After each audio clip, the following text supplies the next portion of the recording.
જિગ્નેશભાઈ, આ કુંડીમાં બેઠા બેઠા શું કરો છો? સાણિયું ખાતર તમે આમાં નાખ્યું છે, ખેતરમાં નાખવાના બદલે વાવેતર થઈ ગયું છે ને તમે આ સાણિયું ખાતર આ કુંડીમાં કેમ નાખ્યું છે? સાણિયું ખાતર છે ને આ કુંડીમાં પેલા નાખવું પડે. ડાયરેક્ટ આપણે ખેતીમાં નાખીએ ને ખેતરમાં તો ગરમ પડે. આને પેલા આપણે ઘનજીવામૃત બનાવવાનું છે.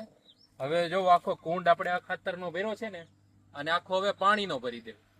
જે એનું પેલું પાણી નીકળે ને, આપણે પાછળ જો મગફળી અને મરચી વાવેલી છે એનું પાણી પાવું. આવું 4 થી 5 વાર પાણીનો ભરશું અને પાણી ખાલી કરશું.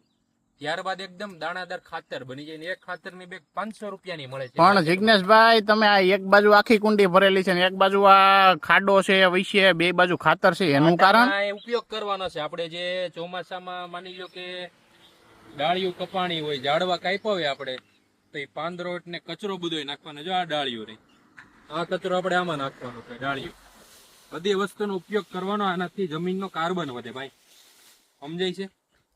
અને એ દાણાદાર જે ખાતર બને ને, એ ખાતર આ છે, એ ખાતર બતાવું. જોવા આ જે ખાતર છે ને, જોવો નજીકથી, એ આ છાણિયું ખાતર છે.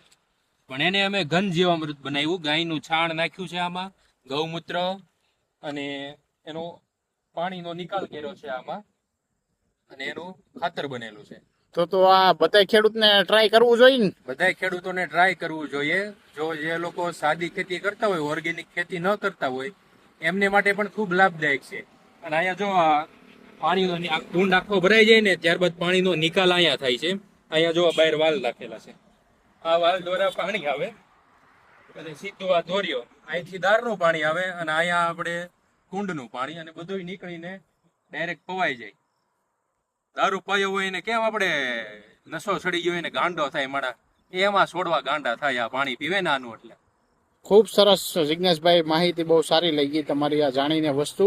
બધા ખેડૂત મિત્રોને ટ્રાય કરવી જોઈએ. આ વસ્તુ નવીન છે અને ઓર્ગેનિક કાર્બન જમીનનો વધે એટલું સારું છે. કાર્બન વધે. અમારી જમીનમાં 1.5 કાર્બન છે. જય સ્વામિનારાયણ.